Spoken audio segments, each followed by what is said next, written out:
लाडकी बहिणीप्रमाणेच लाडका भाऊ अशीही योजना आणा अशी मागणी आता उद्धव ठाकरेंनी केली।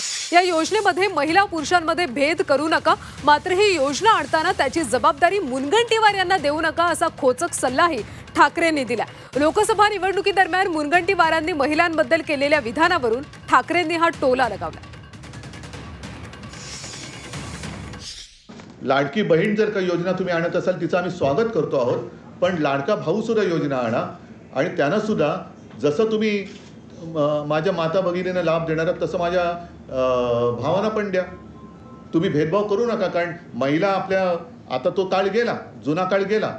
आता महिला सुद्धा कर्तृत्ववान झालेल्या आहेत, सक्षम झालेल्या आहेत आणि त्या सुद्धा जसे करता पुरुष असतो तशा अनेक घरात करती महिला सुद्धा असते।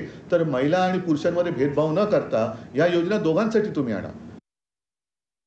लाडकी बहीण आणि लाडका भाऊ ही योजना आणल्यानंतर कृपा करून त्याची अंमलबजावणी सुधीर मुनगंटीवारांकडे देऊ नका, कारण त्यांचं चंद्रपूरमधलं जे काही एक भयानक हिणकस भाषण होतं ते ऐकल्यानंतर अंगावरती असा शहारा येतो की असे मंत्री आपल्या राज्यात मंत्रिपदावर राहू शकतात। माता भगिनींना शिवीगाळ करणारे मंत्री मंत्रिमंडळात राहू शकतात।